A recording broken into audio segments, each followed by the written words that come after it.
por el Comité de Participación Social es que por espacio de tiempo de unos 10-15 minutos usted expondrá los aspectos más importantes del plan de trabajo presentado para luego pasar a las rondas de preguntas de parte del comité y de las organizaciones de la sociedad civil y nosotros al Es un programa de intervención de 23 puntos, el cual está diseñado para el primer día, la primera semana, empezar a llevar a cabo acciones relacionadas con la mejora del servicio y específicamente el análisis de todas y cada una de las áreas. Estos 23 puntos que se les enviaron en un documento inicial tienen en primer término un diagnóstico, posteriormente tienen la detección de todos y cada uno de los principales problemas.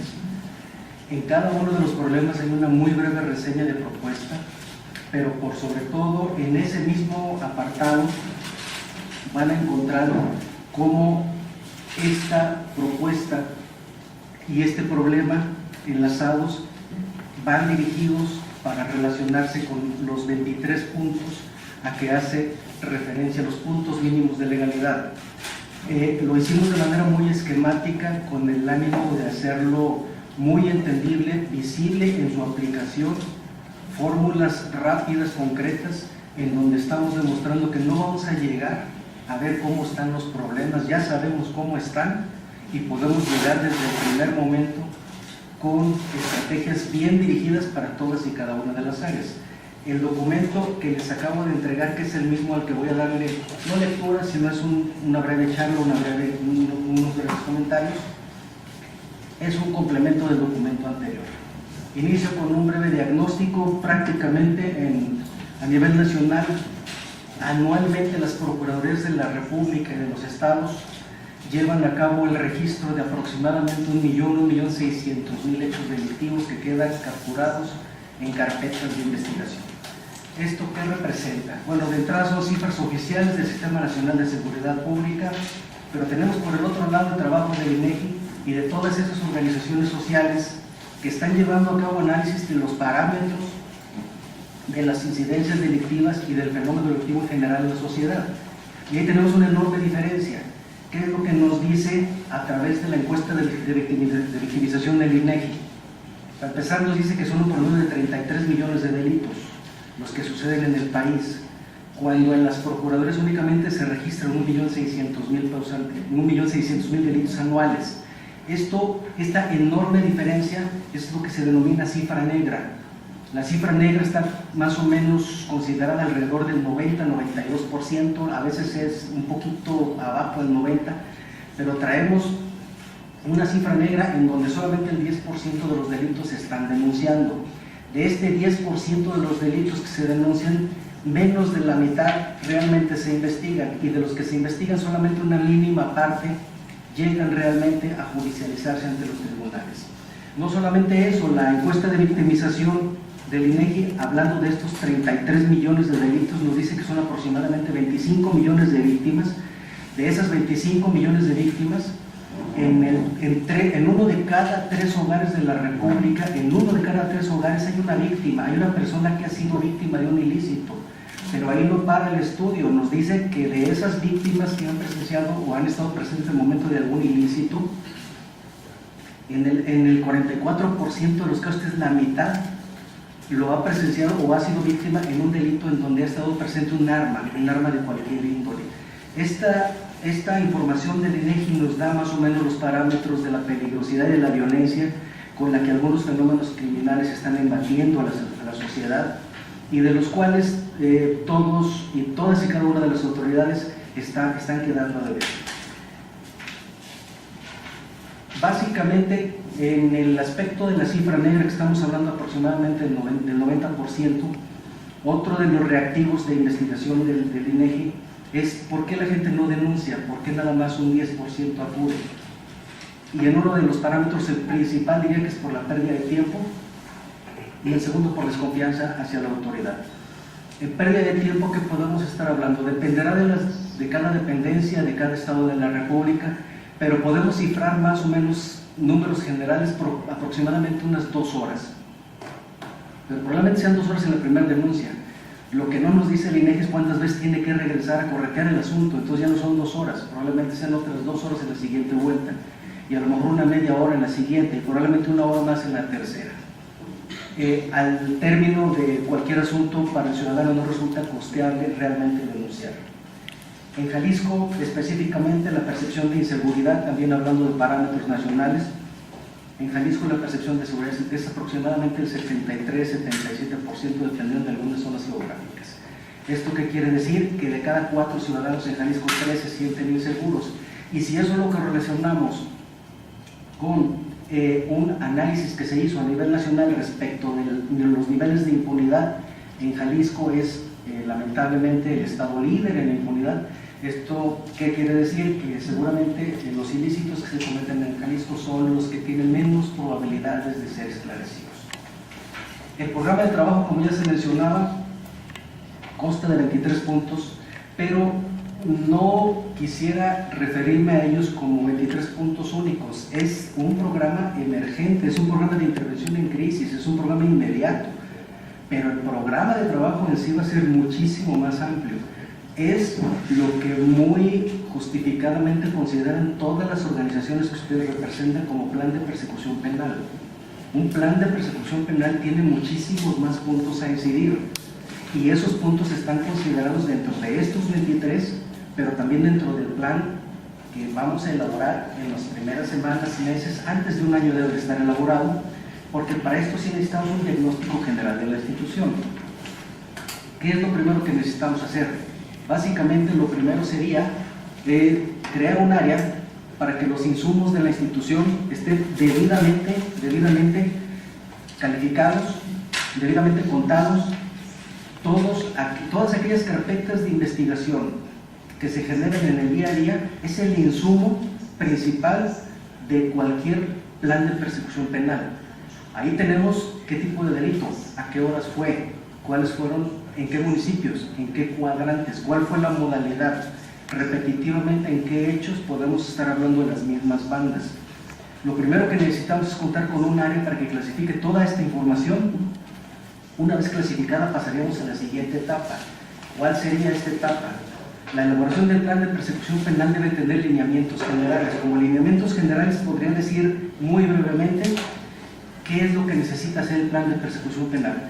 Muy sencillo, la comprensión exacta del fenómeno delictivo.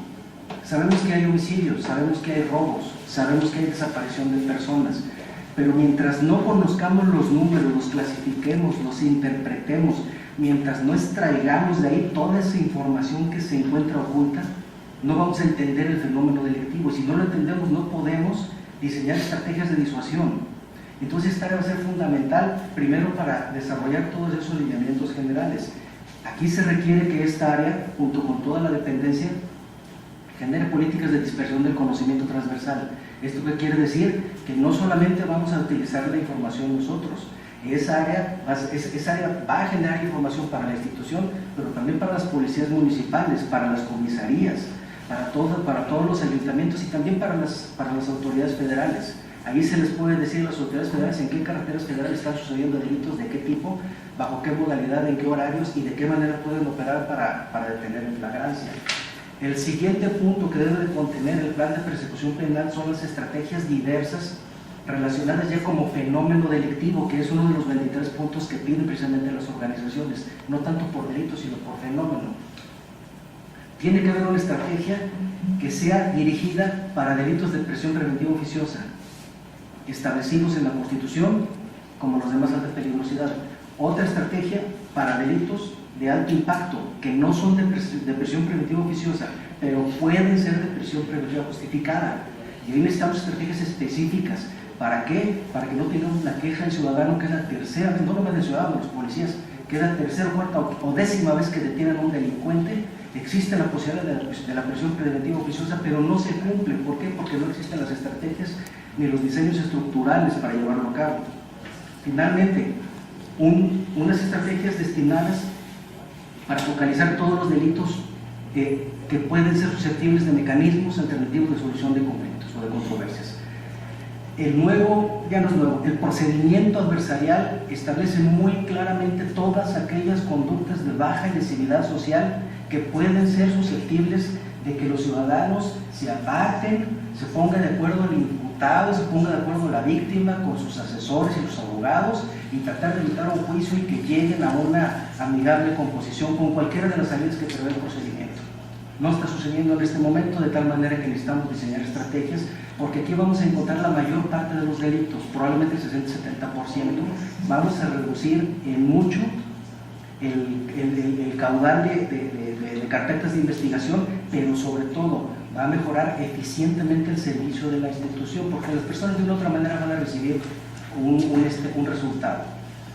Finalmente, el plan de persecución penal, si se fijan vamos de lo general a lo particular. Ahorita ya estaríamos aterrizando en que debe de existir modelos de investigación por delito y por fenómeno. Pongo un ejemplo muy claro, en algunos casos existe y en otros no.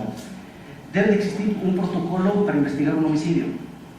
Ese protocolo debe de tener objetivos, indicadores claros de medición, mecanismos de intervención y desde luego resultados.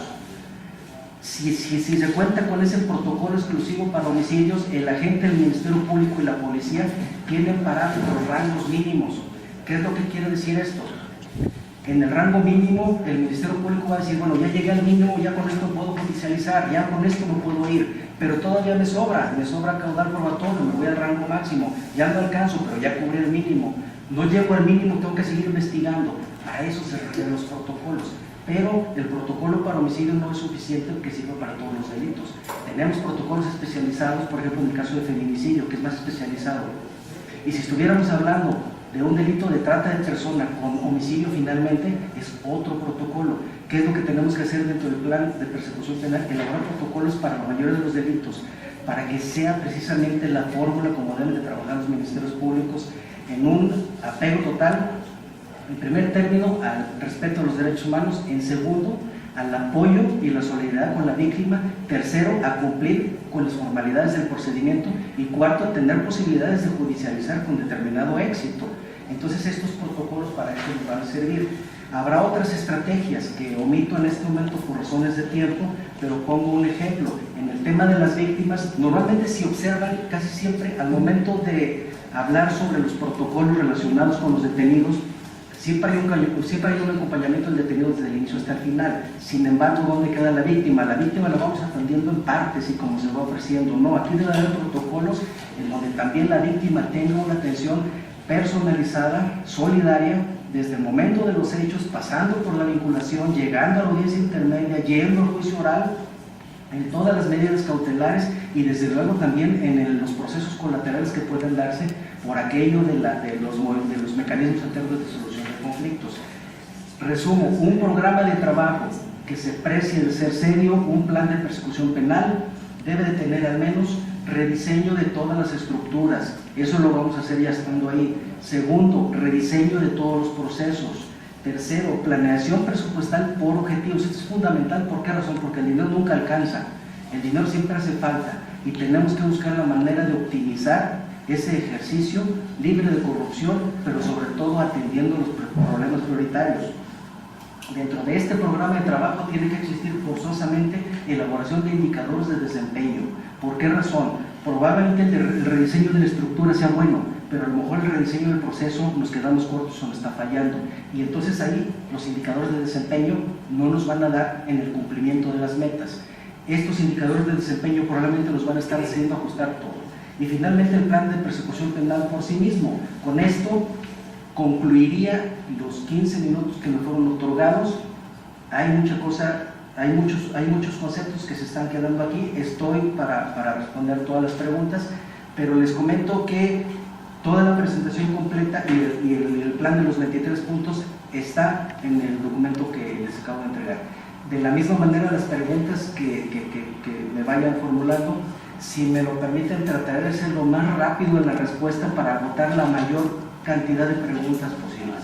Del comité y otras de las organizaciones de la sociedad civil de los ciudadanos.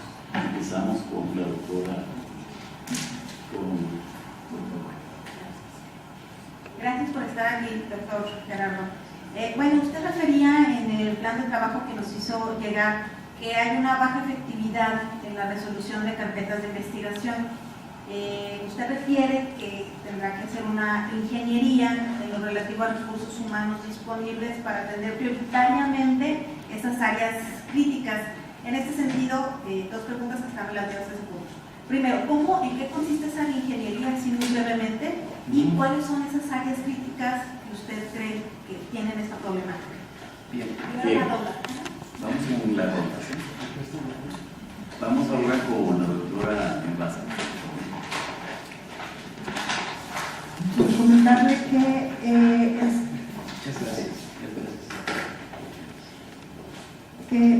CPS le preguntó a la sociedad a través de nuestra página que se llamaba Tu pregunta es nuestra pregunta, y tuvimos mucha respuesta de la sociedad civil y de los ciudadanos para hacerles preguntas a ustedes, los aspirantes. Y una de esas preguntas, que fue dirigida a usted por parte de Bernardo Massini Aguilera, de la organización AMEDI Jalisco, pregunta lo siguiente: ¿cuáles identificas como tus principales errores en tu gestión como procurador durante el sexenio de Francisco Ramírez Acuña, y qué harías para evitarlos si llegas a la fiscalía? Bien, muchas gracias, Ana. Por favor, doctor. Sí, también rápidamente dos preguntas. La primera es: ¿cuánto cuesta, qué presupuesto necesita la Fiscalía General del Estado para lograr el plan que estás proponiendo? Me parece un plan completo, detallado, con tiempos, no obstante poco realizable con el presupuesto actual de la Fiscalía. Estoy viendo el dato, en 2017 fue aproximadamente de 6.500 millones de pesos, y esa cifra es 3 veces menor en términos presupuestales que la que recibe otros estados. Por ejemplo, el Estado de México recibe 3 veces más. Esto implica entonces que haya un promedio de 200 o 250 carpetas de investigación que el Ministerio Público tiene a cargo. Eso es prácticamente imposible de sobrellevar, o más bien es imposible un plan de trabajo como el que se propone con las condiciones actuales. ¿Cuánto presupuesto requeriría este plan de trabajo que nos propones? Y la segunda, en el nuevo sistema de justicia penal y de acuerdo a los parámetros internacionales de protección de derechos humanos, ahora las fiscalías tienen un compromiso institucional puntual muy claro con su cumplimiento. ¿Cuál sería la diferencia que encontraríamos en tu gestión respecto de pues hace ya algunos años que también estuviste como titular de la Fiscalía? Gracias. Muchas gracias, doctor Ibarra. Doctor Solís Gómez, voy a formularle dos preguntas, una que proviene de la sociedad civil y otra de un integrante del Comité de Participación Social que no está con nosotros porque está en compromisos académicos actualmente. La de la compañera Nancy García Vázquez es la siguiente: usted propuso el diseño de un modelo de investigación criminal por cada fenómeno delictivo. ¿Podría explicar cuál sería el probable resultado frente a la señalada corrupción de algunos miembros de los cuerpos de seguridad? Esa es una pregunta. La otra pregunta la formuló un ciudadano, Miguel Ángel Ibarra Flores, quien pregunta: para usted, que ha tenido cargos públicos, ¿qué le hace pensar que ahora como fiscal sí hará bien su trabajo? ¿Qué cambió en usted? ¿Su equipo de trabajo será el mismo de cuando fue procurador? Estamos hablando de que únicamente se denuncia el 10%. Imagínense si se denunciara lo que el INEGI prevé como 33 millones de delitos al año. Serían prácticamente rebasadas todas las instituciones. Pero si nos centramos en este 10%, esta baja resolución precisamente se da porque no están bien definidas las cargas de trabajo, porque el personal no está bien capacitado, pero sobre todo porque hay personal insuficiente. En promedio, en Jalisco tiene 4.5 agentes del ministerio contra 5 más que tiene Chihuahua. En el caso de policías estamos por debajo de los parámetros que establece la ONU, probablemente menos de la mitad. Y cuando hablo del Ministerio Público estoy hablando también de su personal auxiliar, del secretario y del actuario. Con esto, bueno, hay otro aspecto que también es importante mencionarlo, el tema de los peritajes. A veces, aun cuando el Ministerio Público quiera ser eficiente y de inmediato elabore oficios y gire, Ciencias Forenses está tardando meses, a veces de un año a otro, para responder. ¿Qué es lo que sucede? El Ministerio Público se queda con una carpeta que no puede terminar de integrar, a pesar de que mande 2 o 3 recordatorios. Para tratar de abatir esta baja resolución, precisamente dentro de la reingeniería de la institución, se pretende, y es parte de lo que viene en ese material que les entregaba, un área de tramitación masiva de causas y un área de atención temprana. ¿Cuál es la función que tiene? No lo invento yo, lo dice el Modelo Nacional de Aplicación de los Modelos Adversariales. ¿De qué se trata?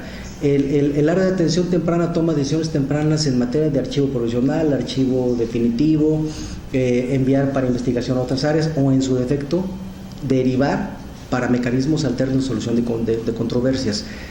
Ahí es donde llega el grosso de las carpetas. Si ahí podemos empezar a generar condiciones de eficiencia rápidamente, la baja resolución va a empezar a ceder.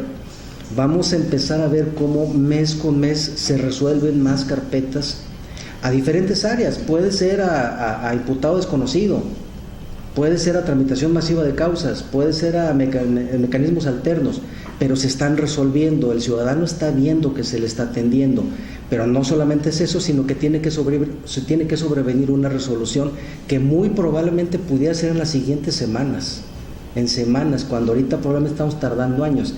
En mecanismos alternos se da la cita, probablemente 10, 15 días, si se celebra, pues probablemente a lo mejor en una semana extra ya están pues con algunos acuerdos reparatorios o algo por el estilo. Estamos hablando de que hay ya la disposición legal para llegar a esto. Lo que hace falta es poner en marcha estas áreas para que funcionen adecuadamente.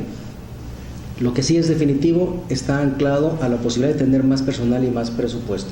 Con el mismo personal es literalmente imposible lograrlo, porque ya las cifras, los análisis a nivel nacional nos dicen que tenemos muy poco personal.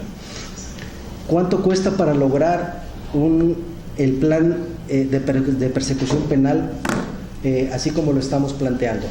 El presupuesto de 6.500 millones aproximadamente que tiene la Fiscalía es considerando lo que era la Secretaría de Seguridad, considerando reclusorios. Entonces, haciendo una repartición justa, lo primero que hay que separar es la nómina. Y la nómina se lleva tentativamente a lo mejor un 70-75% del presupuesto.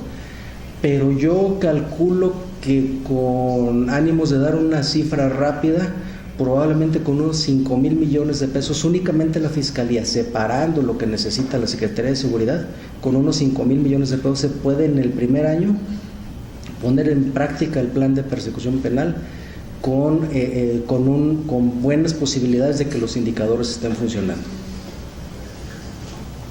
Derechos humanos, antes y ahora. Yo le diría esto: el tema de los derechos humanos forma parte de los logros democráticos del país. No nos debe de asustar que haya quejas en derechos humanos, nos debería de asustar que no las haya, porque entonces estamos hablando de que la gente tiene tanto miedo de denunciar, o que en su defecto son comparsas el fiscal y el presidente de la Comisión Estatal de Derechos Humanos, como puede suceder y ha sucedido. Yo creo que si una persona al momento de ser detenida considera que se le violentó un derecho humano, está en toda su posibilidad de ir y presentar la queja. Se abre un procedimiento en forma de juicio, y en ese procedimiento en forma de juicio, aun cuando es administrativo, se ofrecen pruebas. Y dentro de esas pruebas puedo asegurarle que hay una gran cantidad de expedientes en donde la comisión considera que no hubo violación de derechos humanos, otros en que sí.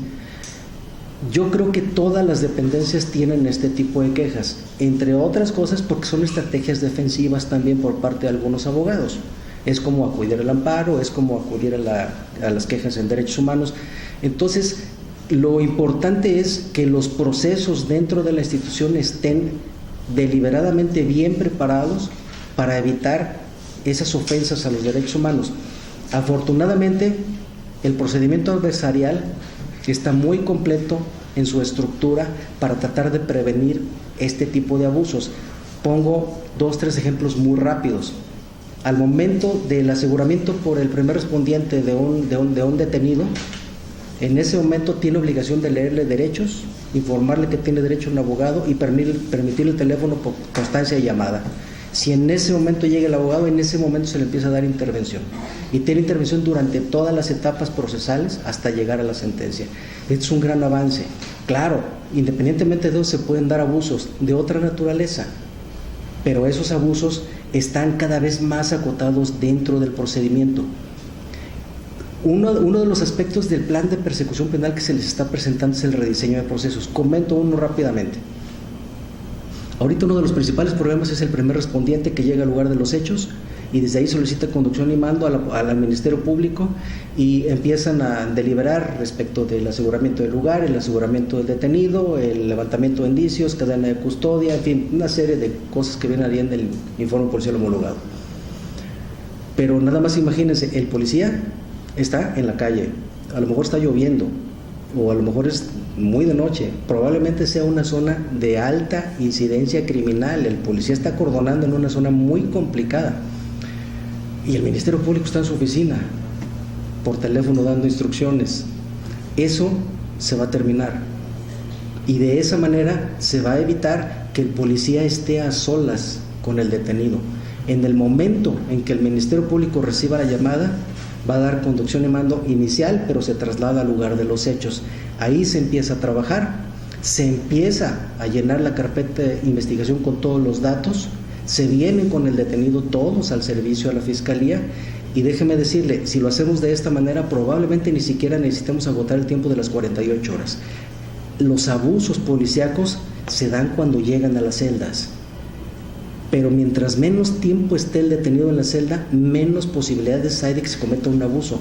Por eso este rediseño de proceso que está dentro del programa de trabajo que les estoy entregando, este rediseño de proceso contempla que el detenido esté el menor tiempo posible a disposición en los separos de la Fiscalía, el menor tiempo posible, si se puede ni siquiera las 48 horas.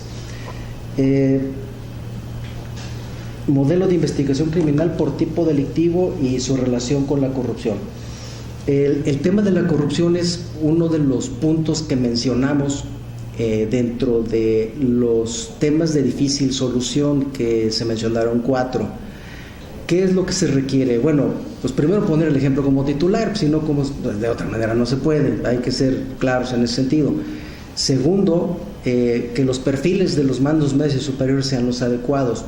Se requiere empezar a romper todos los puentes entre la corrupción que hay, tanto de bandas del crimen organizado, del narcotráfico, como del día a día. No olvidemos que la corrupción es un fenómeno de doble vía, de tal manera que siempre hay que estar vigilando para que los procesos se lleven a cabo adecuadamente, pero en la medida que se transparenten todos los procesos, que exista suficiente personal, que los asuntos puedan medianamente salir rápido, la gente no va a tener necesidad de estar con el billete en la mano tratando de adelantar su proceso o adelantar su carpeta.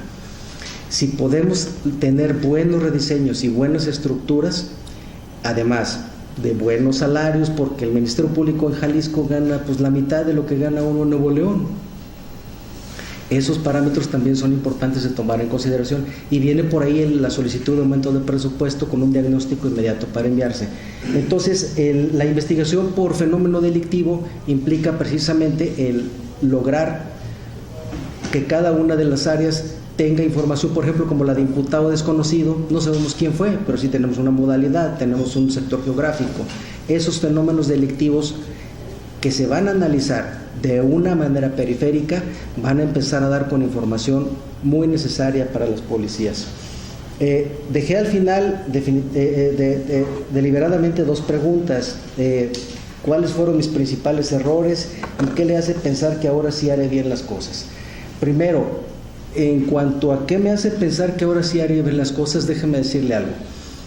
El trabajo dentro de las áreas de justicia implica que siempre una de las partes va a quedar inconforme, pues porque se trata precisamente de una controversia, y aún dentro de la conformidad que se pueda lograr, siempre deja un vacío.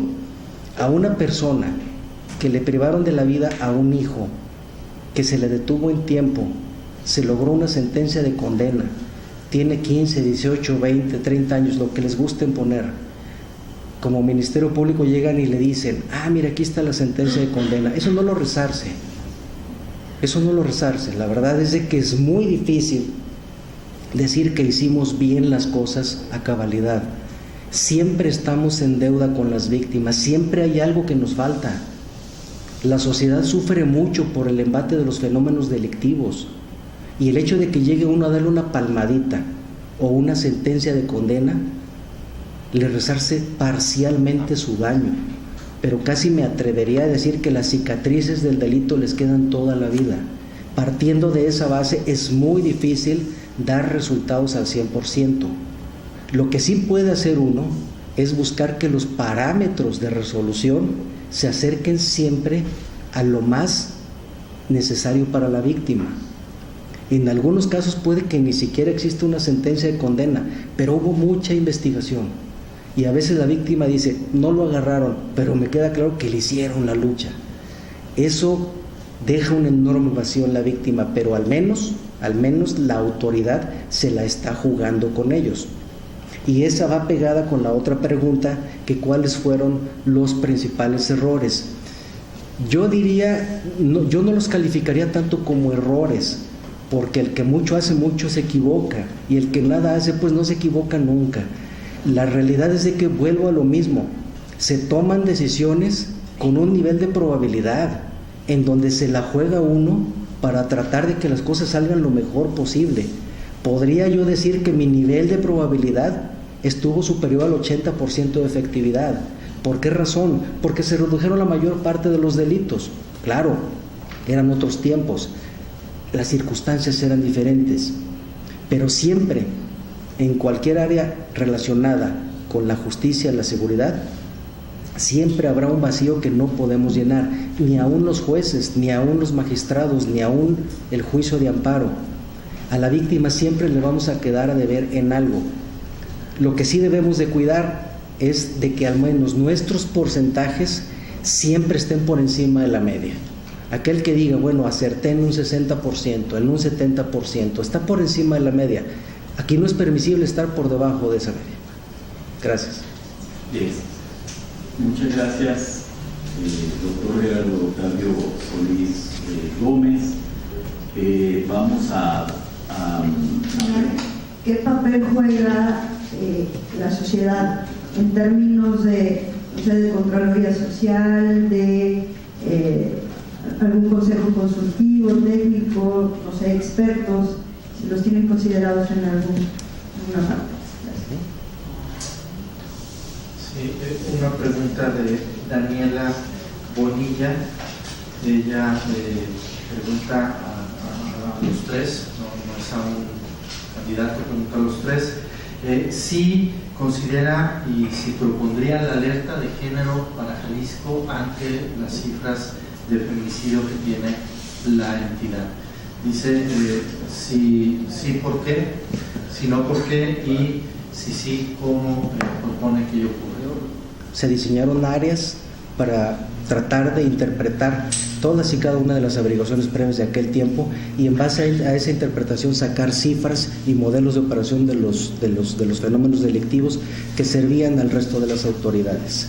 Afortunadamente de aquel tiempo a este ya cambió todo y cambió para bien. Hay muchísima tecnología que vamos a poder implementar relacionada con estos procesos. Déjeme decirle algo, ya a nivel nacional existe una fuerte tendencia a llevar a cabo los juicios en línea. A nivel penal no se puede, todavía no se puede. la Constitución nos establece la obligatoriedad de la inmediación al momento del juicio. Sin embargo, en donde sí lo podemos hacer es en la información que corre en el día a día. Hay una gran cantidad de datos que estamos obligados como ministerios públicos a hacerlos del conocimiento de la defensa.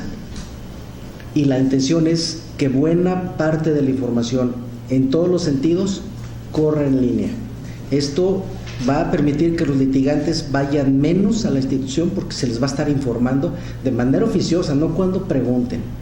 Cuando en una carpeta haya llegado determinado peritaje, se digitaliza y se le manda. Y no preguntó el litigante, pero se lo estamos haciendo de su conocimiento para eficientar tiempos y a la mayor brevedad decidir, ¿nos vamos a un mecanismo alterno o nos vamos a judicializar? Tú decides.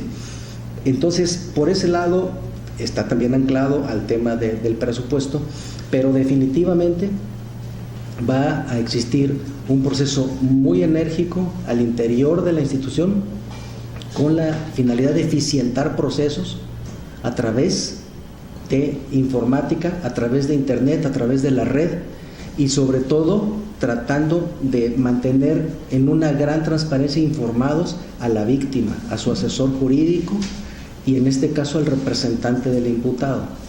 Creo que con eso vamos a avanzar mucho y desde luego estaremos abiertos a otro tipo de tecnologías que tentativamente podamos ir incorporando en el resto de los procesos. El plan de persecución penal, ¿qué papel juega la sociedad en el Consejo Consultivo? Déjeme decirle que no solamente es un papel importante, es imprescindible. ¿Por qué razón? El procedimiento adversarial, ahora, a diferencia del anterior, ya es un procedimiento público. Cualquiera de nosotros puede ir a las audiencias y esa ciudadanización de la justicia lleva como objeto precisamente el transparentar los procesos. El juez está obligado a, después de escuchar a las partes, después de que se aplica exhaustivamente el principio de contradicción en la prueba, el juez está obligado a emitir el fallo en el momento. ¿Y frente a quién? Frente al ciudadano. Claro, tendrá varios días para emitir la sentencia por escrito. Sin embargo, ese es un mensaje del legislador que quiere que todos los procesos jurisdiccionales sean de frente al ciudadano.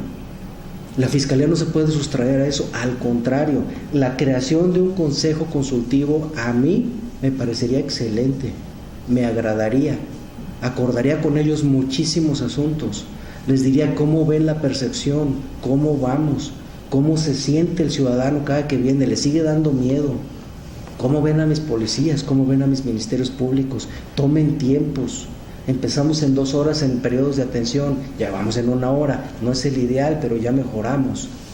Esos procesos de ciudadanización creo yo que son imprescindibles en estos tiempos, entonces no solamente estaría de acuerdo, sino que lo fomentaría en la creación de la nueva ley.